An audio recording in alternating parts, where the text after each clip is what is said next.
दोस्तों, भारत और अमेरिका के संबंध काफी अजीबोगरीब दौर से गुजर रहे हैं। कई क्षेत्र में अमेरिका भारत का सबसे बड़ा अलाय है, तो वहीं कई क्षेत्र में अमेरिका भारत को ही नसीहत देता हुआ नजर आता है। भारत के प्रधानमंत्री नरेंद्र मोदी के अमेरिका दौरे से पहले भारत ने अमेरिका के सामने एक काफी बड़ी डिमांड रख दी। हाल ही में अमेरिका ने भारत को नेटो देशों जैसा दर्जा देने की बात कही थी और भारत की ये डिमांड उसकी अग्नि परीक्षा जैसी होगी। ये डिमांड अगर अमेरिका पूरा करता है तो ये भारत और अमेरिका के संबंधों में ऐतिहासिक क्षण होंगे, और अगर नहीं करता तो इसका इम्पैक्ट काफी दूर तक होने वाला है, क्योंकि भारत तकरीबन 1000 की संख्या में आने वाले 10 सालों में फाइटर जेट इंजन खरीदने वाला है। इसके अलावा अमेरिका का F-18 naval fighter jet tender के लिए भी काफी स्ट्रॉन्ग कैंडिडेट है, तो इस पर भी इसका असर जरूर पड़ेगा। तो चलिए जानते हैं कि आखिर भारत ने अमेरिका के सामने कौन सी गुगली फेंकी है। लेकिन उससे पहले मेरी आपसे छोटी सी रिक्वेस्ट है कि अगर आप चैनल पर पहली बार आए हैं तो चैनल को सब्सक्राइब करके बेल नोटिफिकेशन जरूर दबा लें, जिससे हमारी आने वाली डेली डिफेंस और वर्ल्ड अफेयर से जुड़ी ऐसी वीडियो आप तक सबसे पहले पहुंच सके। तो चलिए शुरू करते हैं इस वीडियो को।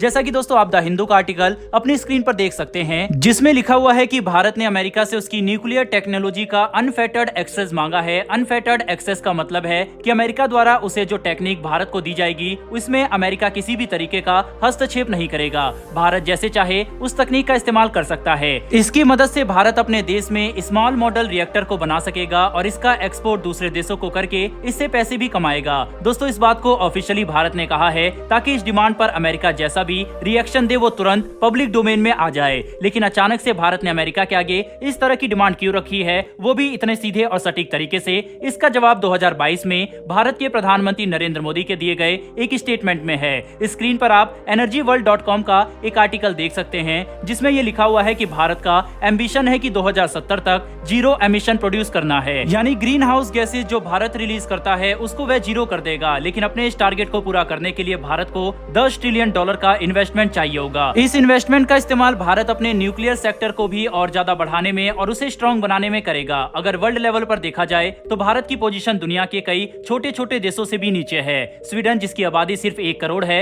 वह भी न्यूक्लियर पावर में भारत से काफी ऊपर है।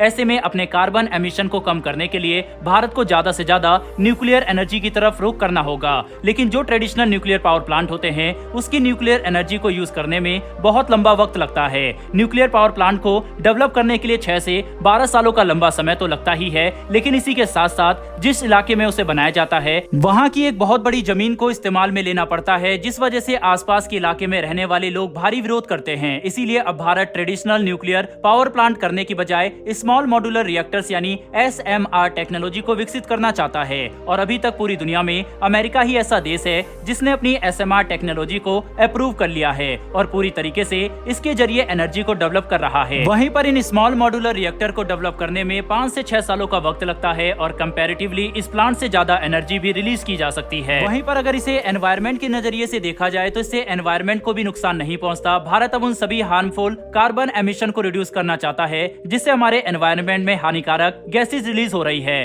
और क्लाइमेट चेंज हो रहा है। यही वजह है कि भारत ने साफ साफ तरीके से अमेरिका से इसकी डिमांड की है। अब ऐसे में G20 समिट के दौरान ही ये डिमांड उठी है और इसके बाद अमेरिका इस पर क्या रिएक्ट करता है इसका भारत को इंतजार रहेगा। बहरहाल बढ़ते हमारी दूसरी खबर की तरफ। तो दोस्तों, कुछ वक्त में ऑस्ट्रेलिया के सिडनी में एक क्वाड समिट को ऑर्गेनाइज किया जाने वाला था, जिसमें इंडिया, जापान, अमेरिका और ऑस्ट्रेलिया शामिल होते। लेकिन अमेरिका ने अपने इस दौरे को पोस्टपोन कर दिया है, जिस वजह से ऑस्ट्रेलिया के प्राइम मिनिस्टर एंथनी एल्बनीज ने यह बयान दिया है कि अगर USA के प्रेसिडेंट जो बाइडेन नहीं आएंगे तो हम ये मीटिंग नहीं करेंगे और फिलहाल के लिए क्वाड मीटिंग रद्द कर दी गई है। लेकिन जो बाइडेन G7 की जो समिट होने वाली है उसमें शिरकत जरूर करेंगे, जो कि इस वक्त जापान में रखी गई है। बताया जा रहा है कि अमेरिका डेट क्राइसिस से जूझ रहा है, जिसको लेकर वाशिंगटन में लगातार बार-बार मीटिंग भी की जा रही है। आपको बता दें कि अमेरिका के पास अभी तक सिर्फ आने वाले कुछ महीनों के लिए सेंट्रल बजट बचा हुआ है। अमेरिका का हर महीने का खर्चा $525 बिलियन है। जो बाइडेन व्हाइट हाउस से लगातार बयान दे रहे हैं और अपनी टीम के साथ मीटिंग करके उन्हें बजट तैयार करने को भी कह रहे हैं। साफ है कि अब क्वाड की मीटिंग